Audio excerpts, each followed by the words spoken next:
जय हिंद वंदे मातरम दोस्तों स्वागत है तमारू फेमस एकेडमी यूट्यूब चैनल पर। तो मित्रों सूरत महानगरपालिका द्वारा जो जूनियर क्लार्कनी 717 जेटली जग्याओ बहार पाडवामां आवेली छे तो तेने रिलेटेड આપણે આપણી ફેમસ એકેડમી નામની એપ્લિકેશન ઉપર આનો સ્પેશિયલ કોર્સ લોન્ચ કરેલો છે અને આજે આપણે તેનો ડેમો લેક્ચર નંબર 1 જોવાના છે, બરોબર।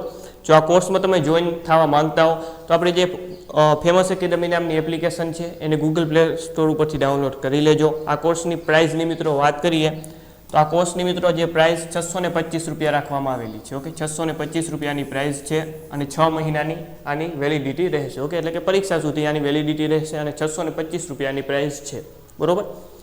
તો જોઈન થવા માંગતા હો તો આપણી એપ્લિકેશનને ડાઉનલોડ કરી લેજો, ઓકે। અને વધારે જાણકારી માટે આપણા હેલ્પલાઇન નંબર જે છે એ પણ આપણે જણાવી દઈએ છીએ। એ પણ હેલ્પલાઇન નંબર છે 63520 79240, ઓકે। વધારે જાણકારી માટે તમે આ જે હેલ્પલાઇન નંબર છે તેના ઉપર ઓકે કોલ કરી શકો છો અથવા મેસેજ વોટ્સઅપ મેસેજ દ્વારા પણ વધારે જાણકારી પ્રાપ્ત કરી શકો છો।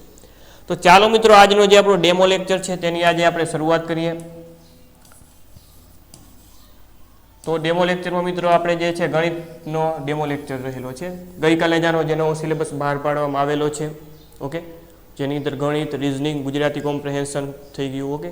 અંગ્રેજી કોમ્પ્રિહેન્શન થઈ ગયું, બિન સચિવાલય કચેરીના નિયમો છે, તો બધું આખો 100 માર્ક્સનો જે સિલેબસ છે તે સંપૂર્ણ કવર કરાવવામાં આવશે। તો ચાલો મિત્રો ગણિતમાં પહેલું જ આપણું ચેપ્ટર છે તે છે સંખ્યા પદ્ધતિ નંબર સિસ્ટમ, બરોબર। એ આપણે ડેમો લેક્ચરમાં જોઈશું અને એપ્લિકેશન ઉપર આપણે સંપૂર્ણ જેને કહેવાય કે બેઝિકથી શરૂઆત કરશું, કે ભાગાકાર ગુણાકારથી આપણે શરૂઆત કરશું, બરોબર। અને આ ડેમો લેક્ચર છે એટલે આપણે આમાં સંખ્યા પદ્ધતિથી શરૂઆત કરી છે, બરોબર। અને એપ્લિકેશનમાં જે છે તે ભાગાકાર ગુણાકારથી એના વિડીયો લેક્ચર પણ આવશે।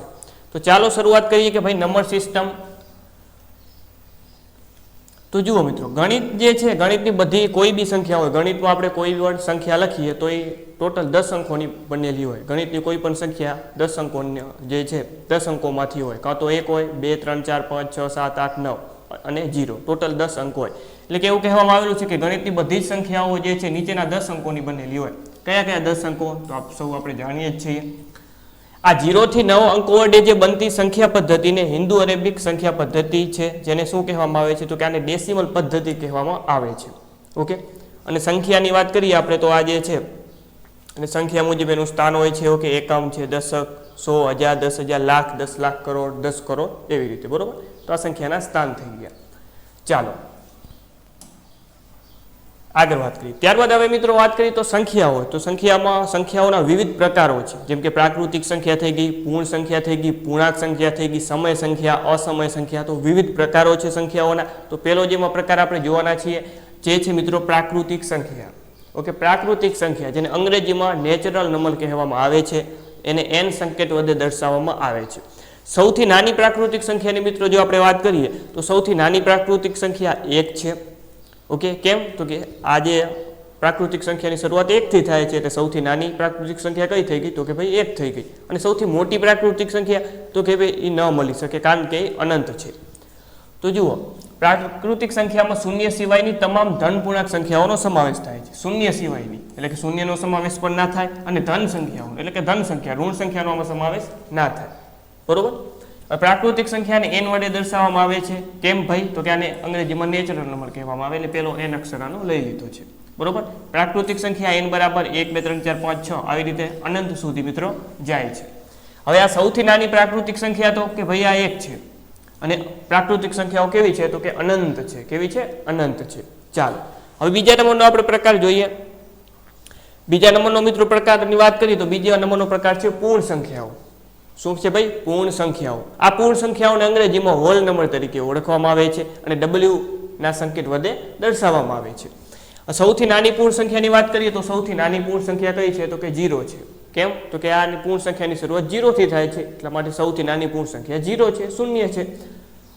તો જુઓ પ્રાકૃતિક સંખ્યાઓમાં શૂન્યનો સમાવેશ કરી દો તમે તો એ પૂર્ણ સંખ્યા બની જાય, બરોબર। પ્રાકૃતિક સંખ્યાની 1 થી શરૂઆત થાય, 1, 2, 3, 4 આવી રીતે આપણે અનંત સુધી આગળ વધીએ તો એની આગળ ફક્ત એક શૂન્યને એડ કરી નાખો એટલે શું થઈ ગઈ? આ પૂર્ણાંક સંખ્યાઓ બધી થઈ ગઈ, બરોબર। પૂર્ણાંક સંખ્યાની વાત કરીએ તો w વડે દર્શાવવામાં આવે છે। w બરાબર 0 થી શરૂઆત થાય, ઓકે। સૌથી નાની પ્રાકૃતિક પૂર્ણ સંખ્યા એટલે 0 અને અનંત સુધી એની હોય છે, બરોબર। ચાલો ત્યારબાદ આગળ નેક્સ્ટ સંખ્યાની વાત કરીએ આપણે તો કે ભાઈ ત્યારબાદ આગળ આવે છે પૂર્ણાંક સંખ્યા, ઓકે, જેને z વડે દર્શાવવામાં આવે છે.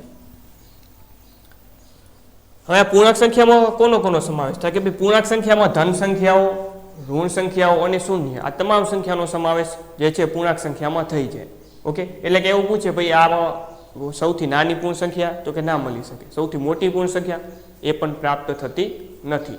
બરોબર, કારણ કે ક્યાંથી આવે ખબર નથી, ક્યાંથી આવી રીતે આવે -2 -1, ઓકે, 0 1 2 3 આવી રીતે અનંત બાજુથી આવે અને અનંત બાજુ જાય, એટલે કે સૌથી નાની મોટી એમાં તો સૌથી નાની મળી જ ન શકે. બરોબર, તો જુઓ પૂર્ણાંક સંખ્યાઓ ધન સંખ્યાઓ, ઋણ સંખ્યાઓ અને શૂન્યનો સમાવેશ થાય છે. દરેક પૂર્ણ સંખ્યાઓ એ પૂર્ણાંક સંખ્યા છે, દરેક પૂર્ણ સંખ્યા એ પૂર્ણાંક સંખ્યા છે, પરંતુ દરેક પૂર્ણાંક સંખ્યા એ પૂર્ણ સંખ્યા નથી. ઓકે, તો અવિધાન સ્વરૂપે પ્રશ્ન પૂછાઈ શકે છે. પૂર્ણાંક સંખ્યાને z વડે દર્શાવવામાં આવે છે, z વડે આને દર્શાવવામાં આવે છે.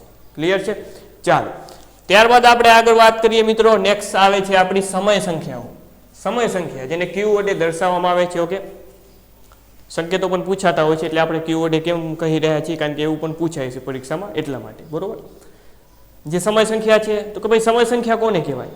સમય સંખ્યા જેને p/q સ્વરૂપમાં દર્શાવી શકાય એને સમય સંખ્યા કહેવામાં આવશે. p/q એનો મતલબ શું? તો કે ભાઈ જેને અંશ ભાગ્યા છેદ, જેને અંશ ભાગ્યા છેદમાં દર્શાવી શકાય એને સમય સંખ્યા કહેવામાં આવે છે, અને સમય સંખ્યાને q વડે દર્શાવવામાં આવે છે. એવી સંખ્યાઓ જેને p/q એટલે કે અંશ ભાગ્યા છેદમાં દર્શાવી શકાય, અંશ ભાગ્યા છેદમાં લખી શકાય, એને જે છે સમય સંખ્યા કહેવામાં આવે છે. આને q વડે દર્શાવવામાં આવે છે. ઉદાહરણ રૂપે તમે જુઓ 3/5 છે, બરોબર છે, -5/3 છે, આવી રીતે ગમે 1/2 છે. બરોબર, આ બધી કેવી સંખ્યાઓ છે? આ બધી જે છે તે સમય સંખ્યા છે. ઓકે, ને અગત્યની છે. નીચેનામાંથી કઈ સમય સંખ્યા છે, નીચેનામાંથી કઈ અસમય સંખ્યા છે? આવા પરીક્ષામાં ખાસ કરીને આવી જુનિયર ક્લર્ક લેવલની પરીક્ષામાં ઓકે પ્રશ્નો પૂછાતા હોય છે, અને આમાં બેઝિક પ્રકારના જે છે આ પરીક્ષામાં તો બેઝિક પ્રકારનું ગણિત જ પૂછાવાનું છે. બરોબર, ચાલો ત્યારબાદ આગળ વાત કરીએ આપણે અસમય સંખ્યાની. અસમય સંખ્યા તો કે જેને p/q એટલે કે અંશ ભાગ્યા છેદમાં ન લખી શકાય એને અસમય સંખ્યા કહેવામાં આવે છે. ઓકે, અને સૌથી અગત્યની અસમય સંખ્યા હોય તો પાઈ છે. વારંવાર પ્રશ્ન પૂછાતો હોય છે કે ભાઈ પાઈ કેવી સંખ્યા છે? પાઈ જે છે ઓકે એ કેવી સંખ્યા છે? તો કે ભાઈ અસમય સંખ્યા છે. ઓકે, જેને અંશ ભાગ્યા છેદ સ્વરૂપમાં દર્શાવી ન શકાય એને જે અસમય સંખ્યા કહેવામાં આવે છે. જે સંખ્યાનું ચોક્કસ વર્ગમૂળ નીકળી ન શકે તેવી બધી જ સંખ્યાઓ અસમય સંખ્યાઓ કહેવાય. દાખલા તરીકે વર્ગમૂળમાં 5. ઓકે, તો વર્ગમૂળમાં 5 છે, આનું વર્ગમૂળ ના નીકળી શકાય, પરંતુ વર્ગમૂળમાં 4 કે આ વર્ગમૂળમાં 4 જે છે આ કેવી સંખ્યા થશે? તો કે આ સમય સંખ્યા છે. કેમ? તો કે આનું વર્ગમૂળ કાઢી શકાય છે, આનું વર્ગમૂળ 2 થાય, પરંતુ વર્ગમૂળમાં 3 પૂછે તો કે આનું વર્ગમૂળ નથી નીકળતું, એટલે આ જે છે આ કેવી સંખ્યા થઈ જાય? આ અસમય સંખ્યા થઈ જશે. બરોબર, એવી રીતે ખાસ અગત્યનું છે આ પાઈ છે. મોટાભાગના જે અચળાંકો છે એનો સમાવેશ અસમય સંખ્યાઓમાં થતો હોય છે. બરોબર, આ પાઈ જે છે એ અસમય સંખ્યા છે, પણ પાઈનું મૂલ્ય જે છે ઓકે પાઈનું જે મૂલ્ય છે તે પાછું સમય સંખ્યા છે, કારણ કે એને p/q સ્વરૂપમાં દર્શાવી શકાય છે. બરોબર, તો આ પણ ખાસ યાદ રાખવાનું રહેશે. ચાલો, તો આ વાત થઈ ગઈ આપણી અસમય સંખ્યાઓની. ઓકે, આપણી જે બેચ છે તે લાઈવ પ્લસ ઓકે રેકોર્ડેડ રહેવાની છે. Live plus recorded. ઓકે, શરૂઆતમાં આપણે રેકોર્ડેડ વિડીયો મૂકશું. બરોબર, અને ધીમે ધીમે 10 દિવસ બાદ આપણે લાઈવ પણ શરૂ કરી દઈશું. બરોબર, ચાલો ત્યારબાદ મિત્રો વાત કરીએ વાસ્તવિક સંખ્યાઓ. આ વાસ્તવિક સંખ્યાઓની વાત કરીએ. વાસ્તવિક સંખ્યાઓ એટલે કે રિયલ નંબર, આ સંકેત વડે એને દર્શાવવામાં આવે છે. તો કે વાસ્તવિક સંખ્યામાં કઈ કઈ સંખ્યાઓનો સમાવેશ થાય? તો આની અંદર સમય અને અસમય સંખ્યાઓના મિશ્રણથી બનતી સંખ્યાને વાસ્તવિક સંખ્યા કહેવાય. ઓકે, સમય સંખ્યા પ્લસ અસમય સંખ્યા બરાબર વાસ્તવિક સંખ્યાઓ. ઓકે, એને r વડે દર્શાવવામાં આવે છે, કેમ કે અંગ્રેજીમાં એને રિયલ નંબર કહેવામાં આવે છે એટલા માટે. ઓકે, ઉદાહરણ તરીકે તમે જુઓ આ બધી સમય સંખ્યાઓ, જે સમય સંખ્યા અને અસમય સંખ્યામાં આવતી હોય એ બધી સંખ્યાઓનો સમાવેશ આ વાસ્તવિક સંખ્યાઓમાં થઈ જાય. બરોબર, ચાલો ત્યારબાદ હજી એક સંખ્યા આવે છે કાલ્પનિક સંખ્યા, પણ એની જરૂર નથી આપણે એટલા બધા ડિટેલમાં, એટલે આપણે જોતા નથી. બરોબર, ચાલો હવે મિત્રો આપણે વાત કરવાની છે સ્થૂળ કિંમત અથવા તો મૂળ કિંમત. ઓકે, મૂળ કિંમત અને સ્થૂળ કિંમત બંને એક જ થાય. મૂળ કિંમત એટલે મૂળ કિંમત. ઓકે, દાખલા તરીકે આપણને કોઈને અંક લખી દીધો છે, આ એક અંક લખી દીધો છે આપણને. હવે આની અંદર આ સંખ્યા આપણને આપેલી છે, તો કે આની અંદર એવું પૂછે કે આની અંદર 9ની મૂળ કિંમત કેટલી થાય, 8ની મૂળ કિંમત કેટલી થાય, 5ની મૂળ કિંમત કેટલી થાય? મૂળ કિંમત મૂળ જ જોઈએ, એટલે કે આની અંદર 9ની મૂળ કિંમત 9 જ છે, 3ની 3 જ, 8ની 8 જ, 5ની 5 જ રહેશે. મૂળ કિંમત મૂળ જ હોય. બરોબર, જે છે તે જ. તો એને મૂળ સંખ્યા કહેવાય. મૂળ સંખ્યાને બીજી સ્થૂળ કિંમત તરીકે પણ ઓળખવામાં આવે. બસ આટલું જ ખાલી જોવાનું છે. ચાલો, ત્યારબાદ આવે છે સ્થાન કિંમત. સ્થાન કિંમત સ્થાન પ્રમાણે હોય, એટલે કે ભાઈ સ્થાન કિંમત જે છે સ્થાન પ્રમાણે હોય. એકમનું સ્થાન હોય, દશકનું, ઓકે, 100નું સ્થાન, એવી રીતે. દાખલા તરીકે અહીંયા અંક આપેલો છે, આ સંખ્યા આપણને આપી દીધી છે. હવે આની તો મને એવું પૂછે તો કે 8ની સ્થાન કિંમત કેટલી થાય? તો 8નું સ્થાન કયું છે? આ છે એકમ, આ છે દશક અને આ છે 100. તો 100મું સ્થાન છે એટલે 8ને આપણે 100 વડે ગુણવાના. તો શું થશે મિત્રો? 800. તો 8ની જે છે સ્થાન કિંમત કેટલી થશે? 800 થશે. એવું પૂછે કે ભાઈ આ 9ની સ્થાન કિંમત કેટલી થાય? 9નું સ્થાન ક્યાં છે? એકમ અને દશક. દશક ઉપર છે એટલે દશક વડે આને ગુણો તો શું થાય? 90. બરોબર. સ્થાન કિંમત સ્થાન પ્રમાણે, મૂળ કિંમત એ મૂળ જ હોય, જે હોય તે જ. સ્થાન કિંમત તો કે ભાઈ સ્થાન પ્રમાણે હોય. બરોબર. ચાલો, તો આવી રીતે આપણને પૂછે. ખાસ કરીને આવા પ્રશ્ન પરીક્ષામાં પૂછાતા હોય છે. આમાંથી કેવી રીતે પ્રશ્ન પૂછાય? સ્થૂળ કિંમત જે છે, મૂળ કિંમત અને સ્થાન કિંમત. ઓકે, આવી સંખ્યા એક આપી દે. હવે આ સંખ્યામાં એવું પૂછે કે ભાઈ આ સંખ્યાની અંદર 9ની મૂળ કિંમત અને 9ની સ્થૂળ કિંમત, જે 9ની મૂળ કિંમત અને 9ની સ્થાન કિંમતનો તફાવત કેટલો થાય, એનો બાદબાકી કેટલો થાય, એનો ગુણાકાર કેટલો થાય, આવા પ્રશ્ન પરીક્ષામાં અઢળક પૂછાતા હોય છે. ચાલો, આગળ આપણે પ્રેક્ટિસ પણ પ્રશ્નોની આપણે કરવાના છીએ. ત્યારબાદ મિત્રો વાત કરીએ એકી સંખ્યા. એકી સંખ્યાને અયુગ્મ સંખ્યા પણ કહેવામાં આવે. ઓકે, એકી સંખ્યાને એકી સંખ્યા અથવા તો અયુગ્મ સંખ્યા, સિમ્પલ વસ્તુ છે. એકી સંખ્યા આપ સૌ જાણતા જ છો. બરોબર. એકી સંખ્યા કોને કહેવાય? તો કે ભાઈ જે સંખ્યાને 2 વડે નિશેષ ભાગી શકાય. ઓકે, સોરી, 2 વડે નિશેષાને ભાગી ન શકાય એને એકી સંખ્યાઓ કહેવાય. બરોબર. 2 વડે નિશેષ ના ભાગી શકાય એને એકી સંખ્યા કહેવાય. 2 વડે નિશેષ ભાગી શકાય તો એને બેકી સંખ્યા કહેવાય. અને મિસ્ટેક થઈ કે ભાગી ન શકાય. બરોબર. ચાલો, એકી સંખ્યાના એકમનો અંક કેવો હોય? તો કે ભાઈ 1, 3, 5, 7 કે 9 હોય છે. આનો એકમનો અંક છેલ્લો અંક, એકમનો અંક એટલે જે છેલ્લો અંક છે તે શું હોય? 1, 3, 5, 7 કે 9 હોય. ચાલો, ત્યારબાદ આવે છે બેકી સંખ્યા. ઓકે, બેકી સંખ્યાને યુગ્મ સંખ્યા પણ કહેવામાં આવે. ઓકે, બેકી સંખ્યાને યુગ્મ સંખ્યા પણ કહેવામાં આવે. જે સંખ્યાને 2 વડે નિશેષ ભાગી શકાય તેને બેકી સંખ્યા કહેવામાં આવે છે. ઓકે, જેનો છેલ્લો અંક જે છે 0, 2, 4, 6, 8 હોય તો આને કેવી કહેવાય? બેકી સંખ્યા કહેવાય. તો એકી બેકી તો એકદમ સિમ્પલ છે, પણ એના બીજા નામ ખાસ યાદ રાખવા. ઓકે, એકી સંખ્યાને અયુગ્મ સંખ્યા પણ કહેવાય અને જે બેકી સંખ્યાને યુગ્મ સંખ્યા કહેવાય. બરોબર. ચાલો, ત્યારબાદ આપણે થોડું ઘણું મિત્રો અહીંયા યાદ રાખવાનું છે, થોડુંક યાદ રાખી લઈએ. ચાલો, કોઈ પણ એકી સંખ્યાને કોઈ બેકી સંખ્યા વડે નિશેષ ભાગી શકાતી નથી. કોઈ પણ એકી સંખ્યાને કોઈ પણ બેકી સંખ્યા વડે જે છે નિશેષ ભાગી ના શકાય, પરંતુ કેટલીક બેકી સંખ્યાને એકી સંખ્યા વડે જે છે ભાગી શકાય છે. દાખલા તરીકે કોઈ એકી સંખ્યા હું લઈ લઉં છું. દાખલા તરીકે હું કોઈ બી એકી સંખ્યા લઈ લઉં. દાખલા તરીકે 13. આ 13 કેવી છે? એકી સંખ્યા છે. આ એકી સંખ્યાને કોઈ પણ બેકી સંખ્યા વડે નિશેષ ના ભાગી શકાય. હવે કોઈ બી આના હું બેકી સંખ્યા કોઈ બી લખું. દાખલા તરીકે 2 બેકી સંખ્યા છે, 2 વડે નિશેષ ભાગી શકાય? નો ભાગી શકાય. બરોબર. એકામાં શેષ વધશે. દાખલા તરીકે બીજી ઓકે ગમે તે જે છે એકી સંખ્યા હું લઈ લઉં. દાખલા તરીકે 17. 17 કેવી છે? એકી સંખ્યા છે. એની બેકી સંખ્યા 4 વડે ભાગવું ના ભાગી શકાય, 6 વડે ભાગવું તો પણ ના ભાગી શકાય. મતલબ એવું કહેવા માંગે છે કોઈ પણ એકી સંખ્યા હોય એને બેકી સંખ્યા વડે ઓકે નિશેષ ભાગી ન શકાય. બરોબર. નિશેષ ના ભાગી શકાય. ભાગી તો ગમે એને શકાય પણ નિશેષ ભાગી ના શકાય. નિશેષ એટલે શેષ શૂન્ય. બરોબર. ચાલો, તો આટલું કહેવા માંગે છે. વિધાન સ્વરૂપે પણ પ્રશ્ન આવા બની શકે છે. ત્યારબાદ આપણે યાદ રાખવું, જુઓ, એકી સંખ્યા પ્લસ એકી સંખ્યા બરાબર બેકી સંખ્યા જવાબ આવે. એ તો સિમ્પલ છે, આપણે પ્રેક્ટિકલ પણ કરી શકીએ છીએ. એકી સંખ્યા કોઈ પણ લખું. દાખલા તરીકે એકી સંખ્યા હું લખું 5 અને પ્લસ એકી સંખ્યા. હવે એકી સંખ્યા અહીંયા દાખલા તરીકે ગમે તે XY Z આપણે લખીએ 3. આનો જે સરવાળો થાય, આનો સરવાળો થાય કેટલો? આનો સરવાળો 8 આવે. 8 કેવી સંખ્યા છે? બેકી સંખ્યા છે. બરોબર. હવે જુઓ, બેકી સંખ્યા પ્લસ બેકી સંખ્યા બરાબર જવાબમાં પણ બેકી સંખ્યા આવશે. પ્રેક્ટિકલી આપણે જોઈએ બેકી સંખ્યા. દાખલા તરીકે હું 12 એ બેકી સંખ્યા થઈ ગઈ. બેકી સંખ્યા બીજી બેકી સંખ્યા લઉં દાખલા તરીકે 10. આનો સરવાળો કેટલો થાય? 22 થાય. 22 એ કેવી સંખ્યા છે? તો કે ભાઈ બેકી સંખ્યા છે. બરોબર. આ સિમ્પલ વસ્તુ છે. ચાલો, આગળ વાત કરીએ આપણે તો કે ભાઈ વિભાજ્ય સંખ્યાઓ. ખાસ અગત્યની છે વિભાજ્ય સંખ્યાઓ. વિભાજ્ય સંખ્યા કોને કહેવાય? તો કે જે સંખ્યાઓના 2 થી વધારે અવયવો પાડી શકાતા હોય તેને વિભાજ્ય સંખ્યાઓ કહેવાય. જે સંખ્યાના 2 થી વધારે અવયવો પાડી શકાય એને વિભાજ્ય સંખ્યાઓ કહેવાય. બરોબર. તો કે ભાઈ ઉદાહરણ તરીકે આ બધી વિભાજ્ય સંખ્યા છે. 4 છે, 6 છે, 8, 9, 10, 12 આ વગેરે કેવી છે? વિભાજ્ય સંખ્યાઓ છે. કેવી સંખ્યા છે? વિભાજ્ય સંખ્યાઓ. 2 કરતાં વધારે અવયવ છે આ બધી સંખ્યાઓના. દાખલા તરીકે 4. આ 4 ના કયા કયા અવયવ બનશે? તો કે 1 તો 1 બને. ઓકે, 2 વડે પણ આની નિશેષ ભાગી શકાય અને 1 4 પોતે. તો ટોટલ કેટલા? 3 અવયવ પડ્યા. એટલે 2 થી વધારે અવયવ પડ્યા. 2 થી વધારે અવયવ પડ્યા એટલે કેવી સંખ્યા થઈ ગઈ? વિભાજ્ય સંખ્યા થઈ ગઈ. હવે પરીક્ષામાં એવો પ્રશ્ન પૂછાય કે સૌથી નાની વિભાજ્ય સંખ્યા કઈ? તો કે 4. સૌથી નાનામાં નાની વિભાજ્ય સંખ્યા 4 છે. એક કેવી સંખ્યા છે? તો કે એક વિભાજ્ય સંખ્યા પણ નથી, અવિભાજ્ય પણ સંખ્યા નથી. એક એ વિશિષ્ટ સંખ્યા છે એટલે એક તો નીકળી ગયું. હવે ત્યારબાદ આવે 2. 2 એ કેવી સંખ્યા છે? તો કે 2 એ અવિભાજ્ય સંખ્યા છે. કેમ? તો કે 2 ને માત્ર 2 જ અવયવ હોય. 1 1 અને 1 2. બરોબર? 2 થી વધારે અવયવ હોય તો જ વિભાજ્ય સંખ્યા બને એટલે 2 પણ ના આવે. 3 ને પણ માત્ર 2 જ અવયવ હોય એટલે એ પણ ના આવે. પછી 4 તો 4 ને જુઓ 3 અવયવ હોય, 2 થી વધી ગયા અવયવ એટલે આ વિભાજ્ય સંખ્યા થઈ ગઈ 4. સૌથી નાનામાં નાની એકી વિભાજ્ય સંખ્યા કઈ? તો કે એ છે 9. સૌથી નાનામાં નાની એકી વિભાજ્ય સંખ્યા કઈ? તો એ આવશે 9. ચાલો, ત્યારબાદ આપણે આગળ વાત કરીએ.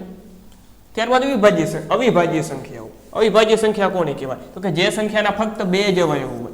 જે સંખ્યાના ફક્ત 2 જ અવયવ હોય, 2 જ અવયવ પાડી શકાતા હોય તેને અવિભાજ્ય સંખ્યા કહેવાય. અને આ 2 અવયવ કયા હશે?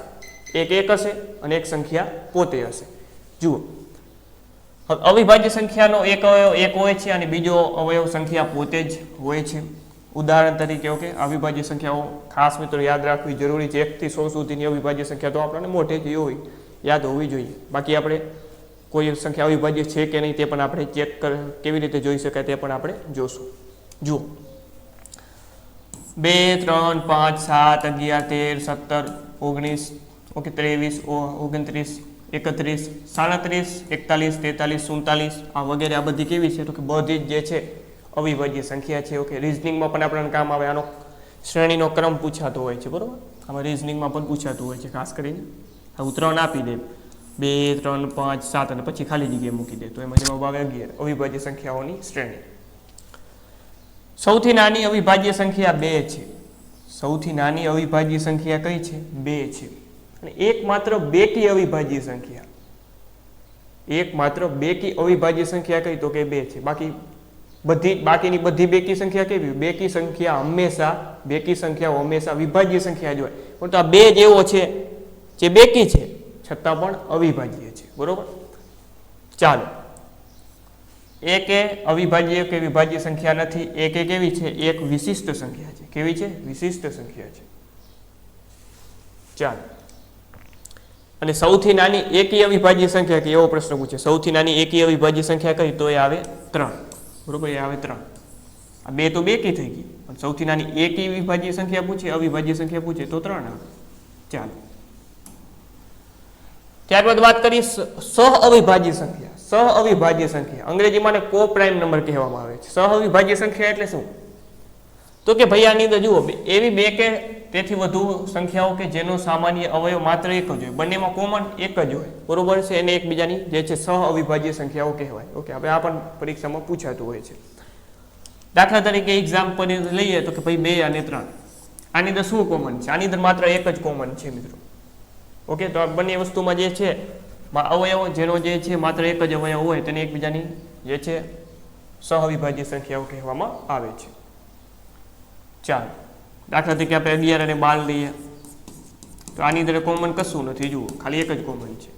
બરોબર છે, તો આ પણ એકબીજાની અવિભાજ્ય સંખ્યાઓ જે છે સહ અવિભાજ્ય સંખ્યાઓ થઈ ગઈ. તો પ્રશ્ન પૂછાય, ઓપ્શન આપેલા હોય, નીચેનામાંથી કઈ સહ અવિભાજ્ય સંખ્યા છે? ઓપ્શન આપેલા હોય 2 અને 3, 11 અને જે છે 11 અને 12. તો આવી રીતે પ્રશ્ન પૂછાઈ શકે છે. તો બંને જે છે સહ અવિભાજ્ય સંખ્યાઓ છે. પરંતુ હું એવું પૂછું કે 15 અને દાખલા તરીકે એક ઉદાહરણ લઈએ આપણે 10 અને 15, શું આ સહ અવિભાજ્ય સંખ્યા છે? ના, નથી. કેમ? બંનેની અંદર તમે જુઓ, બંનેની અંદર 5 કોમન છે. ઓકે, આ બંનેનો એક પણ કોમન છે, આની અંદર 5 કોમન છે. એટલે આ જે છે એ સહ અવિભાજ્ય સંખ્યા નથી. અવિભાજ્ય સંખ્યા છે કે નહીં એ કેમ નક્કી કરી સંખ્યા? કોઈ બી સંખ્યા હું લઈ લઉં, દાખલા તરીકે 72, તો કે આ મારે ચેક કરવું હોય કે આ અવિભાજ્ય છે કે નથી, તો કઈ રીતે ચેક કરી શકાય તે આપણે જોઈએ. ધારો કે 197 એ અવિભાજ્ય સંખ્યા છે કે નહીં તે ચકાસવું છે. તો શું કરશું આપણે? 72 સુધી તો આપણે લડી લઈએ, પણ આગળની મોટી સંખ્યાઓ કે 400 500 ઓકે 799 એવી મોટી સંખ્યાઓ કે ત્યારે આપણને થોડીક દિક્કત થાય. તો એના માટે આપણે જે છે આપણે નિયમ શું છે તે જોઈ લઈએ. જો 197 થી નજીકની મોટી પૂર્ણવર્ગ સંખ્યા કઈ છે તો કે ભાઈ થાય 225, એનું વર્ગમૂળ કાઢવાનું, એ થાય 15. ઓકે, 197 ને મારે અવિભાજ્ય સંખ્યા છે કે નહીં તે ચેક કરવું છે. તો શું કરવાનું, આ 197 ની નજીકની પૂર્ણવર્ગ સંખ્યા કઈ છે તો કઈ છે 225. 225 નું વર્ગમૂળ કેટલું થાય તો કે 15 થાય. હવે શું કરવાનું, આ 15 સુધી, હવે 15 થી નાની અવિભાજ્ય સંખ્યાઓ કઈ છે તો કે 1 3 5 7 11 13. ઓકે, આટલી છે. તો આ બધી અવિભાજ્ય સંખ્યા વડે સ્ટેપ બાય સ્ટેપ આ સંખ્યાને ભાગવાના. જો એકની સંખ્યા વડે ભાગી શકાય તો આ જે છે તે વિભાજ્ય સંખ્યા થશે. તો એક બી આ આપેલ આ એક પણ સંખ્યા વડે જો ન ભાગી શકાય તો આ અવિભાજ્ય સંખ્યા થશે. એટલે કે જો આપેલ સંખ્યાઓમાંથી કોઈ પણ સંખ્યા વડે 197 ને ભાગી ન શકાય, તેથી 197 એ અવિભાજ્ય સંખ્યા છે. હવે 197 ને તમે સ્ટેપ બાય સ્ટેપ જુઓ, 2 વડે ભાગો ના ભાગી શકાય, 197 ને તમે 3 વડે ભાગો ના ભાગી શકાય. ઓકે, નિશેષ ના ભાગી શકાય. ઓકે, એવી રીતે 5 વડે 7 વડે 11 વડે 13 વડે ભાગશો નહીં ભાગી શકાય. એટલા માટે 197 કેવી છે, અવિભાજ્ય સંખ્યા છે. ચાલો નેક્સ્ટ. હવે ક્રમિક સંખ્યાઓ. ક્રમિક સંખ્યા તો સિમ્પલ વસ્તુ છે. ક્રમિક સંખ્યા કોને કહેવાય, 1 2 3 આ બધી ક્રમિક સંખ્યાઓ કહેવાય. 11 12 13 આ ક્રમિક સંખ્યા છે. ક્રમિક સંખ્યા ક્રમમાં આવેલી હોય, તફાવત 1 હોય. જો બે સંખ્યાઓ વચ્ચેનો તફાવત 1 હોય તો તેને ક્રમિક સંખ્યાઓ કહેવાય છે. દાખલા તરીકે અહીંયા આપી દીધું છે. ચાલો, આ તો બરોબર છે, પરંતુ પરીક્ષામાં શું પૂછાય? પરીક્ષામાં પૂછાય એકી ક્રમના અંકો જે છે સરવાળો પૂછાય. આવી રીતે ઘણી વાર પરીક્ષામાં પૂછાતું નહીં હોતું 1 + 2 + 3 + 4 + 5 આવી રીતે જે છે આપી દે. બરોબર છે. તો 1 થી કરીને 5 સંખ્યાનો જે છે સરવાળો કેટલો થાય, અથવા તો આવું પૂછે 1 + 2 + 3 આવી રીતે 10. ઓકે, તો આનો 1 થી કરીને 10 સુધીની સંખ્યાઓનો સરવાળો કેટલો થાય? નાની સંખ્યાઓ તો આપણે જાતે સરવાળો કરી લઈએ કે 1 + 2 + 3 એવી રીતે કરી લઈએ. બરોબર. મોટી સંખ્યાઓ ખાસ કરીને આપે ત્યારે થોડીક તકલીફ પડતી હોય. તો આના માટેનું એક સૂત્ર છે. તો આના માટેનું સૂત્ર કંઈક આવું છે, n + 1 અને ભાગ્યા 2.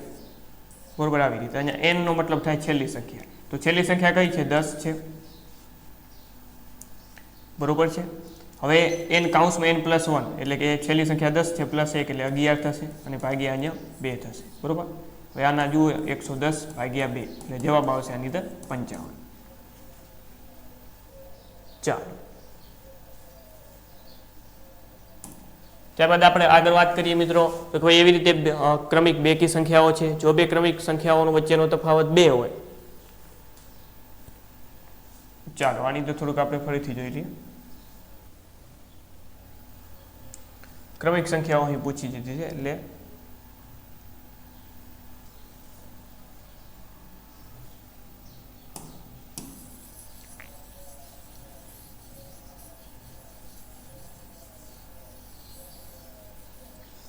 આમાં ડાયરેક્ટ તમે યાદ રાખી શકો છો કે ભાઈ છેલ્લી સંખ્યા ગુણ્યા તેના પછીની સંખ્યા. બરોબર. ચાલો, ત્યારબાદ આપણે આગળ વાત કરીએ ક્રમિક બેકી સંખ્યા. તો કે ભાઈ ક્રમિક બેકી સંખ્યા કઈ રીતે હોય તો કે ક્રમિક બેકી સંખ્યા તમે જુઓ 1 3 5 7 9. ઓકે, તો આ ક્રમિક બેકી સંખ્યા થઈ ગઈ.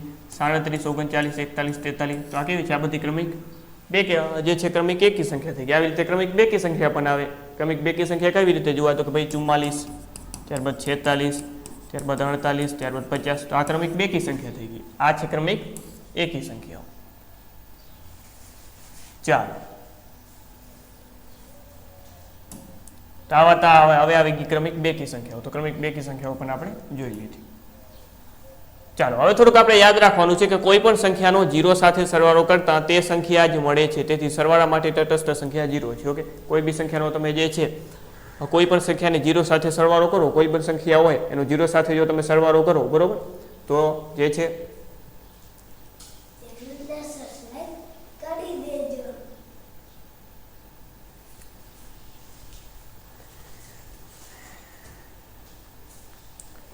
ચાલો, તો વાત કરીએ આપણે કે ભાઈ કોઈ પણ સંખ્યાનો 0 સાથે સરવાળો કરતા તે સંખ્યા મળે એને ઓકે એ સરવાળા માટે તટસ્થ સંખ્યા 0 છે. એવી રીતે વાત કરી કોઈ પણ સંખ્યાને ગુણાકાર કરતા તે સંખ્યા મળે છે, તેથી ગુણાકાર માટે તટસ્થ સંખ્યા 1 છે.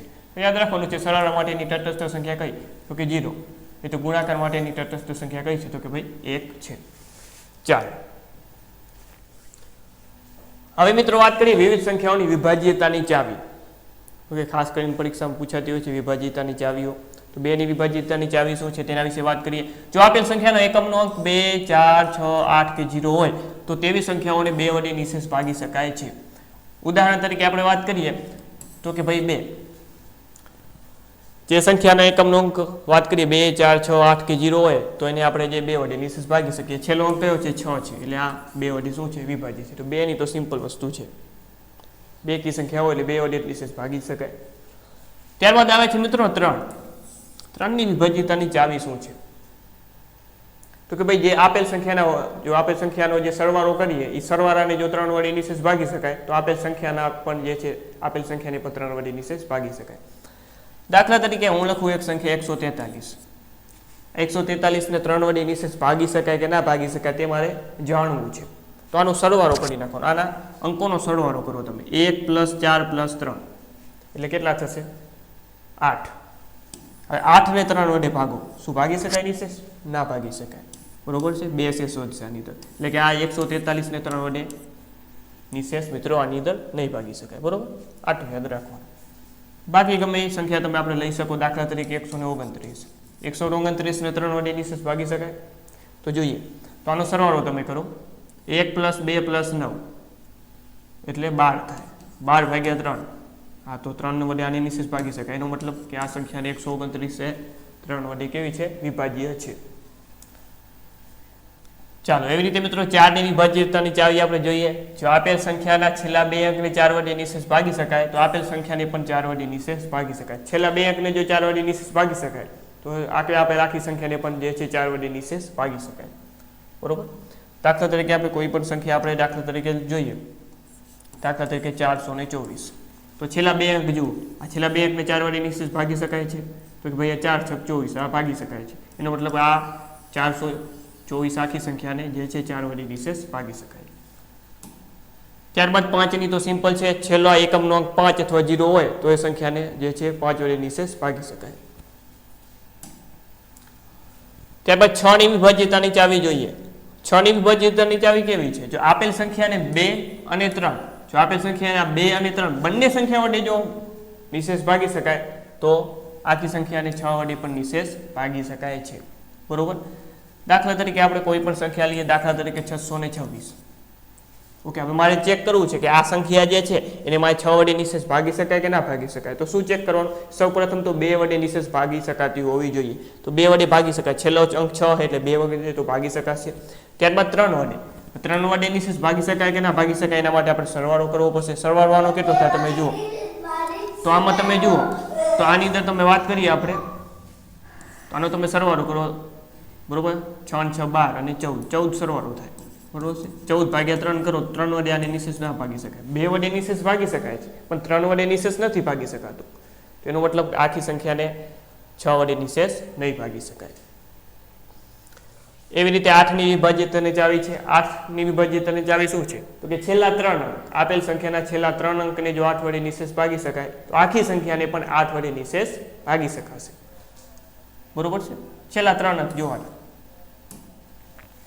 9 માં 3 જેવું જ છે. 9 માં કોઈ પણ સંખ્યા છે ને 9 વડે નિશેષ ભાગી શકાય કે ના ભાગી શકાય જો જાણવું હોય એના માટે પણ અંકોનો સરવાળો કરી દેવાનો. ઓકે, દાખલા તરીકે ગમે એ સંખ્યા લઈ લે. દાખલા તરીકે હું લઉં આ એક સંખ્યા છે, શું કરવાનું, આનો સરવાળો કરી નાખો. 3 + 4 એટલે 7, 7 ને 2 9 ને 10 થાય. તો 10 ને 10 ભાગ્યા 9, ઓકે, 10 ને 9 વડે નિશેષ ના ભાગી શકાય તો આખી સંખ્યાને પણ 9 વડે નિશેષ નહીં ભાગી શકાય. ચાલો, સૌથી અગત્યની જો અગત્યની ચાવી હોય એ છે મિત્રો 11 ની ચાવી, અને પરીક્ષામાં અવારનવાર પૂછાતી પણ હોય છે. તો 11 ની વિભાજ્યતાની ચાવી શું છે, તો આના માટે જે છે શું કરવાનું, તો કે ભાઈ આપેલ સંખ્યાના એકી ક્રમના અંકોનો સરવાળો. શું કરવાનું કે ભાઈ એકી ક્રમના અંકોનો સરવાળો. એકી સંખ્યા નથી કહેતો, એકી ક્રમ કશું. ઓકે, આ ખાસ યાદ રાખજો, એકી ક્રમના અંકોનો સરવાળો અને બેકી ક્રમના અંકોનો સરવાળો જો 0, ઓકે, પેલો સરવાળો કરવાનો અને જો એનો તફાવત 0 અથવા તો 11 નો ગુણક થતો હોય તો આપેલ સંખ્યાને 11 વડે નિશેષ ભાગી શકાય. કેવી રીતે જુઓ, દાખલા તરીકે મેં અહીંયા એક સંખ્યા લખેલી છે, આમાં શું કરવાનું, એકી ક્રમના અંકોનો સરવાળો, એકી સંખ્યા ને એકી ક્રમ કયો છે, આ એકી ક્રમ થઈ ગયો, પછી આ એકી ક્રમ થઈ ગયો, બરોબર. આનો તમે સરવાળો કરો તો 7 + 1 એટલે 8 થશે. હવે તમે બેકી ક્રમના અંકોનો સરવાળો કરો, બેકી ક્રમમાં એક 5 છે ને એક 3 છે, આનો સરવાળો કેટલો થાય તો કે 8 થાય. હવે આ બંનેનો તફાવત લેવાનો, તફાવત કેટલો થાય છે, 0 થાય છે. તફાવત કેટલો થવો જોઈએ, 0 અથવા તો 11 અથવા તો 11 નો ગુણક. 11 નો ગુણક એટલે 11 ના ઘડિયામાં આવવો જોઈએ. તો આનો તફાવત 0 થાય છે તો આને 11 વડે નિશેષ ભાગી શકાય. જો આપેલ સંખ્યાના એકી સ્થાનમાં આવેલા અંકોનો સરવાળો અને બેકી સ્થાનમાં આવેલા અંકોનો સરવાળોનો તફાવત 0 અથવા 11 અથવા 11 નો ગુણક હોય, 11 નો ગુણક એટલે 22 23 44 11 નો ઘડિયો હોય તો આપેલ સંખ્યાને 11 વડે નિશેષ ભાગી શકાય. ઓકે, ચાલો. ત્યારબાદ આવે છે વિરોધી સંખ્યા. વિરોધી સંખ્યા પ્લસ નું માઇનસ થઈ જાય, માઇનસ નું પ્લસ થઈ જાય, સિમ્પલ. વિરોધી સંખ્યા કોને કહેવાય, એની વ્યાખ્યા પૂછાઈ શકે તો યાદ રાખો, જે બે સંખ્યાઓનો સરવાળો 0 થતો હોય તો તે સંખ્યાઓને એકબીજાની વિરોધી સંખ્યા કહેવામાં આવે છે. ઓકે, વિરોધી સંખ્યા શોધવા માટે જો આપેલ સંખ્યાને ધન હોય તો ઋણ કરી નાખવાનું, ઋણ હોય તો ધન. -3 ની વિરોધી સંખ્યા +3. ઓકે, +3 ની વિરોધી સંખ્યા -3, એવી રીતે વિરોધી. ત્યારબાદ આવે વ્યસ્ત સંખ્યા. વ્યસ્ત એટલે ઉલટું થઈ જાય. ઓકે, વ્યસ્ત એટલે શું થઈ જાય, ઉલટું થઈ જશે. દાખલા તરીકે 3/1. આની વ્યસ્ત સંખ્યા આપણે કરી નાખીએ તો 1 ઉપર જતો રહેશે અને 3 નીચે જતા રહેશે. 2/3 કરું એની વ્યસ્ત સંખ્યા, વ્યસ્ત એટલે મતલબ ઉલટું થઈ જાય. જે બે સંખ્યાઓનો ગુણાકાર 1 હોય, જે બંને સંખ્યાનો શું થતો હોય, ગુણાકાર 1 થતો હોય તો એને કેવી સંખ્યા, એને એકબીજાની વ્યસ્ત સંખ્યા કહેવામાં આવે. આ બંનેનો તમે જુઓ ગુણાકાર કરો, 3 ઉડી જશે તો ગુણાકાર કેટલો થયો, 1 થયો, બરોબર છે. આ બંને એકબીજાની વ્યસ્ત સંખ્યા છે ને, તો આનો તમે ગુણાકાર કરો તો 2 જશે, 3 જશે, વધે શું, 1. કાંઈ ના વધે એટલે 1 તો વધે. ચાલો, ત્યારબાદ થોડું ઘણું આપણે યાદ રાખી લઈએ છીએ. ચાલો ફટાફટ ફેક્ટ જોઈએ. એક એ વિશિષ્ટ સંખ્યા છે. સૌથી મોટા મોટી ઋણ પૂર્ણાંક, સૌથી મોટા મોટો ઋણ પૂર્ણાંક કયો, -1. 2 એ એકમાત્ર બેકી અવિભાજ્ય સંખ્યા છે. સૌથી નાની અવિભાજ્ય સંખ્યા 2 છે. સૌથી નાની એકી અવિભાજ્ય સંખ્યા 3 છે. સૌથી નાની વિભાજ્ય સંખ્યા 4 છે. 1 થી 100 સંખ્યા વચ્ચે કુલ 25 અવિભાજ્ય સંખ્યાઓ આવે છે. ઓકે, 1 થી 100 સુધી સંખ્યા વચ્ચે કુલ 1 થી 100 સુધી પૂછે કે વચ્ચે પૂછે, સંખ્યા તો 25 જ રહેશે, બરોબર. અને અવિભાજ્ય સંખ્યાઓ આવે છે. ચાલો, તો અહીંયા આખો આપણે જે છે થિયરી સ્વરૂપે આપણે બધું જોઈ રહ્યા છીએ. હજી જે લાસ્ટ મુદ્દો આ છે કે એકમ અંકોની કુલ સંખ્યા શોધવી. ઓકે, પ્રશ્ન પૂછાય ભાઈ એક અંકની, આ જે છે એક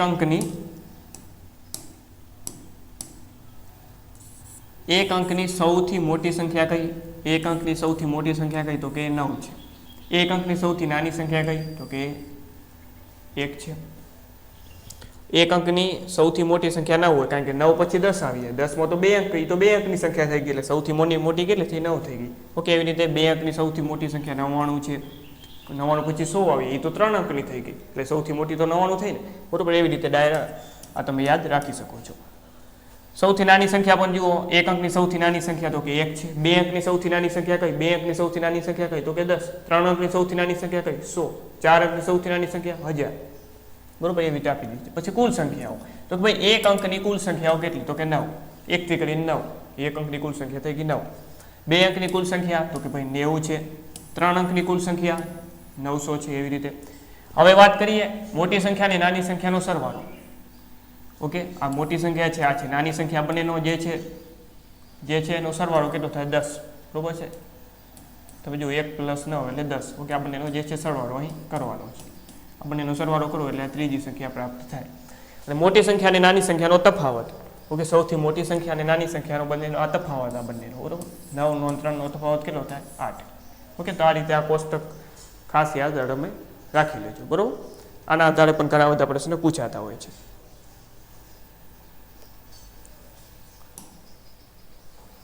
ત્યારબાદ હવે મિત્રો આ પ્રેક્ટિસ પ્રશ્નો આવશે જે આપણે નેક્સ્ટ વિડીયોમાં આપણે જોઈશું. ઓકે, તો મિત્રો આ તો આપણો એસએમસી જુનિયર ક્લર્કની પરીક્ષા માટેનો ડેમો લેક્ચર ગણિતનો હતો. આવી રીતે દરેક વિષયના આપણે એક ડેમો લેક્ચર મૂકશું આપણી યુટ્યુબ ચેનલ ઉપર, અને બાકીના ક્લાસીસ જે છે તે આપણી એપ્લિકેશન ઉપર આવશે. તો એપ્લિકેશનમાં જો જોડાવા માંગતા હો તો ફેમસ એકેડમી નામની એપ્લિકેશનને ગૂગલ પ્લે સ્ટોર ઉપરથી ડાઉનલોડ કરી લેજો. જ્યાં તમે આ જે કોર્સ છે, આ કોર્સની વાત કરીએ મિત્રો, તો તમે 625 રૂપિયાની પ્રાઇસ છે. ઓકે, 625 રૂપિયામાં કોર્સ પરચેસ કરી શકો છો. વધારે જાણકારી માટે નંબર આપેલા છે 63520 79 240. આ નંબર ઉપર તમે વધારે જાણકારી માટે ઓકે કોલ કરી શકો છો અથવા મેસેજ પણ કરી શકો છો. ફરીથી મળીએ મિત્રો નવા વિડીયો, નવા ડેમો લેક્ચર સાથે. જય હિન્દ, જય ભારત.